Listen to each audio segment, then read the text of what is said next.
Well, hello there, and good afternoon to you. If you're in the New York City area, I hope that you're staying dry today and that you're having a good start to your week. Feels good to feel the energy in New York lately. New York's been kind of a little bit more vibrant than of late. The restaurants seem to be a little bit busier. We've been a little bit busier. In-person visits here at the gym are busier, so it's good to see.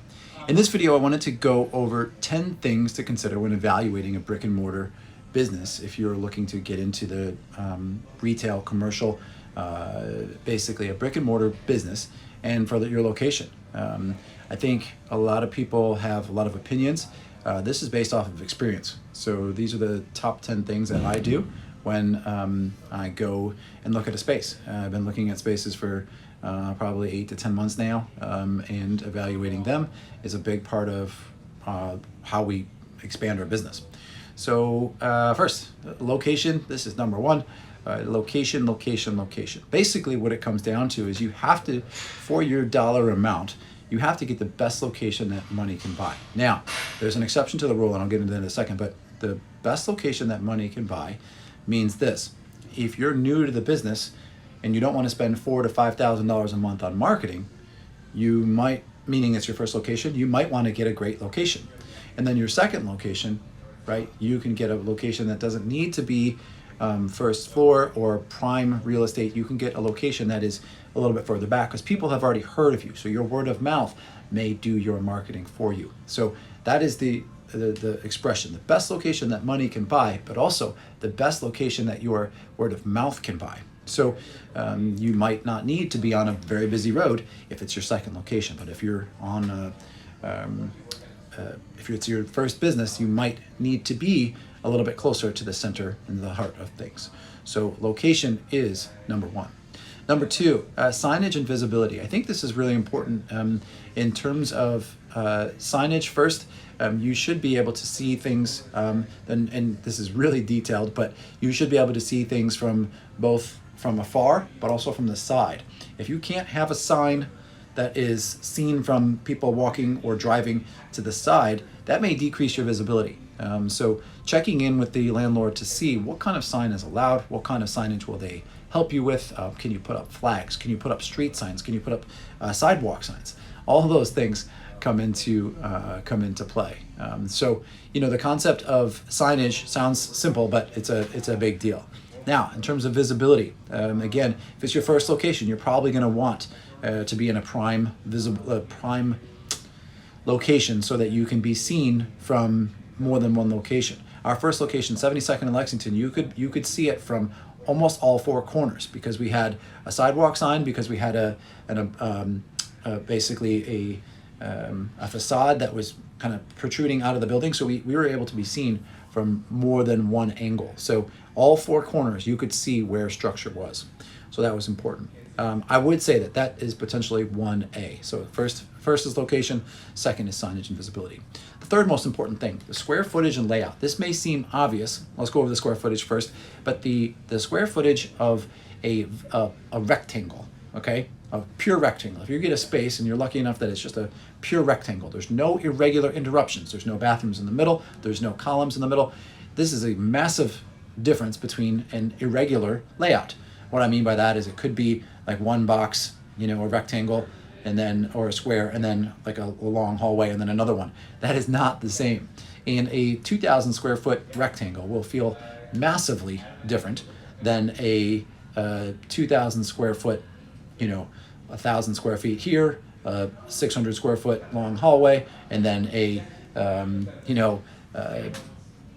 500 square foot other space. So the difference between layouts will have a massive implication on your layout and also your potential layout as a business owner. In addition, if you have a business and you have product, your sight lines when you have a business are important from a security standpoint. If you have a front desk and they can't see if somebody's shopping in the back of the store, then that's going to be an issue. So keeping the concept of sight lines and columns in mind Usually the priority is this: square footage. You want to get the most bang for your buck in terms of how much you can get for your layout, right? You ideally a vanilla box in addition to a rectangle or a square is ideal. However, one thing that's to note: a large rectangle or a large square, you may have to divide. For instance, we have 6,000 square feet here. We divide it into 3 layers. So we have a front layer where we have a lot of warm-ups that happen. Then we have a middle layer where a lot more lifting happens. And then we have another layer where a lot more lifting happens, but it kind of divides the room into thirds. Otherwise, if we just had, things on the outside, it'd feel kind of weird. You'd feel weird working out in the middle, almost like you're on a spotlight, and people would be weirded out by that. So that is number 3. Again, so number 1 is location, number 2 is signage and visibility, number 3 is the square footage / layout. Number 4, going back to the foot traffic to location. This is a little bit more specific. So other businesses in the neighborhood will drive foot traffic. For instance, most restaurateurs don't want to open a restaurant on a quiet street where there's not other businesses that are open at the hours that the restaurant's going to be open. Here's why. They want people to be able to go from location to location. In addition, like walking areas and like pedestrian areas in urban areas are really important because they help drive foot traffic. People will do a little bit more window shopping if that's the case. So foot traffic is really important when it comes to that. In addition, parking spaces. In the suburbs, you may have to have, I think it's 1 parking space for every 2 potential occupants that you may have in your space at one time. Now there's different codes for different towns, etc., but that's very common. So keeping parking in mind, you may have to limit and check out, do we need parking spaces? Do we need a bigger parking lot? Do we have to compete with parking? Are people going to get angry if they don't get the front row when we change over classes, when we have busy times? There's a lot of things to consider there. One thing in urban areas is to consider is public transportation. For us, the proximity to, in this case, it's the 6th line, okay, the green line, 456, and we're 1 block away from the 32nd Street station / 33rd, and then the 28th Street station, we're 2 blocks away. Being right on that line is super important. So public transportation, if available, is also something to consider. Being 4 or 5 blocks away from public transportation is a no-go. Natural light, mirror potential, and lighting. This is a really specific one. However, if you have a basement, you're going to have higher levels of mirrors in addition to probably a different lighting layout than you would if you have natural light. In addition to the natural light, if you have busy times, like for us, our busy times are early mornings and usually our late afternoons, although it's really shifted to about 75% mornings. You're going to have to keep in mind that lighting, for instance, these lights that I'm under now are terrible, and I wouldn't recommend them to anybody. But the person that designed this did not work out in a gym, so they had no idea that the lighting was downlit rather than uplit. And it's good for selfies, but it's terrible for working out when you go lay on your back and the lights are blinding you. So that is something to consider when you're designing your space and evaluating a brick and mortar facility. 6, so again, 1, location, 2, signage visibility, 3, square footage, layout, 4, foot traffic / parking / public transportation, 5 is lighting, light, and mirrors. Mirrors do help the space feel a little bit bigger in addition to adding reflective areas where you normally wouldn't be able to see as well. Number 6, music. Okay, so music is real specific in addition to sound considerations, especially for brick and mortar businesses that like gyms that have usage considerations. So sometimes in New York, you won't be able to, or LA or Miami, you will not be able to operate a gym in a certain facility. It's just they won't allow it. In addition, I'm not even talking about showers. We're not going to talk about showers, but specifically, they will not allow dropping of weights. There, if you can look it up, you can go 5th Avenue CrossFit lawsuit. I'm pretty sure that it was the Reebok CrossFit. They got kicked out of the location because they were so loud, and it was just the building wasn't designed for it. It was a pretty public dispute. So they were not on the first floor, and they had issues with noise, and it's a big deal. So keeping that in mind, your ability to absorb sound in addition to pump sound in is really important. So for instance, the layout again here is 6,000 square feet, and then there's only 3 speakers on the main workout floor. So that's one of the things we're looking into fixing. It's because it does lend to the music not having to be as loud in certain areas, in addition to a more evenly distributed sound. So kind of like a surround sound stereo. In addition, structural support. So again, I mentioned the columns before, but the concept of being in a space that can handle the number of people that you will have in the store at one time is also important. It sounds obvious, but you have to have obey a fire code. So keeping that in mind, the considerations to look at there are music. Can you pump in music? Can you hang in music? And will it not bother the other tenants on if you share a wall? Sound considerations. You're going to be dropping things. You're going to be moving things. You need freight. Freight? I don't know. And then structural. Does it support the weight you're lifting, or if you're putting in shelves, if you have product that you're stocking, that's going to be something to consider as well. Number 7, the psychographics. This is really important.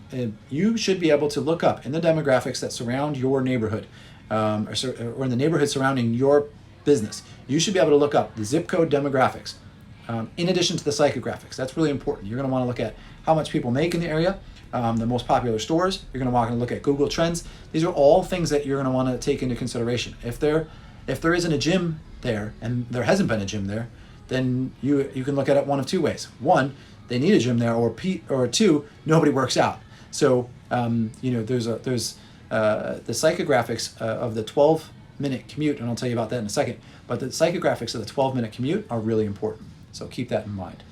The 12-minute commute refers to, that's the average amount that people will travel at most. So this is walking if you're in a city, or driving, right? 12 minutes is about the average amount that people will commute regularly to go to your location. So if you're in a neighborhood and it's really, really spread out and it's really, really industrial, then you may want to look at having some place that's a little bit closer to the road and not so far, so people don't have to spend that much time in their cars getting to your location. In addition to the urban areas, you may want to look at the neighborhood and how easily accessible your location is. Number 8, turnkey or vanilla box. If you haven't heard these terms before, turnkey means you can basically get into that lease and you can start and operate your business very fast. If it was a former gym, you can get in there and start operations. If it was a former retail store, they already have shelves up. All you have to do is stock the shelves. You can put some different paint, you can put different signage, but you can do different sound, but turnkey means you can get in and start operating. So the reason that's different than a vanilla box is vanilla box, you're going to probably have an architect, you're going to probably have capital improvements, versus the other places you're just going to do kind of cosmetic touch-ups. So that the difference there is you're also going to need city approval. You're going to spend a lot more on architecture. Your startup costs are probably going to be a lot higher if you're doing a vanilla box. Granted, you can make it look the way that you want to look, but those costs are going to be high. Number 9, this is the revenue potential per square foot. This is really important. You're going to look at the number of customers that you can serve every hour in addition to the busy hours, and you're going to build out this spreadsheet. This is a whole other topic. This is the financial implications of a brick and mortar business, but the revenue potential per square foot matters. So for instance, some of the places that I know in the city that have 50,000 square feet don't do any revenue potential, and they lose money, mainly New York Sports Club, because they have so much space and so much equipment, and they don't sell services as much, and they have a very low cost, and they're expecting 6,000 people to pay $30 or $40 a month, and hoping that pays the bills. But if they have 50,000 square feet, even if they're on a first, second, and third floor, and they pay nothing for the third floor or very little, they're still paying so much overhead that they're not generating that much revenue.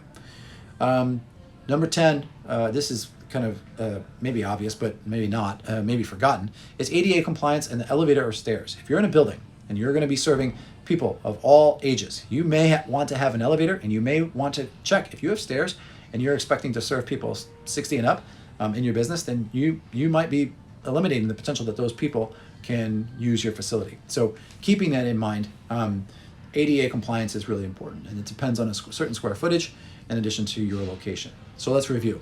Top 10 things when looking to evaluate a brick and mortar business and its potential for your location. Number 1, location. Number 2, signage and visibility. That should potentially be 1A. Number 3, square footage and layout. Number 4, Foot traffic, okay, how easily accessible is it? Number 5, natural light. Does it have natural light? Does it have mirror potential? You need to hang mirrors. That could go up, increase your startup costs. Is the lighting right? Check that out. Music and sound considerations. I think for a lot of people, this is another startup cost that used to be very, very high. It's driven lower, but it still was very high previously. The psychographics of those customers surrounding your location. Turnkey versus vanilla box. That's number 8. Number 9, your revenue potential per square foot. How many customers you can serve per hour and your busy hours. Are you open weekends? You have to build that out and build your model to show that it's financially sustainable. Number 10, is it ADA compliant and is accessible for all? That's it. Hope this was super helpful. If you have a brick and mortar business, happy to help evaluate your locations, as I've done probably north of 100 locations at this point here in the city. So have a great Tuesday and stay dry.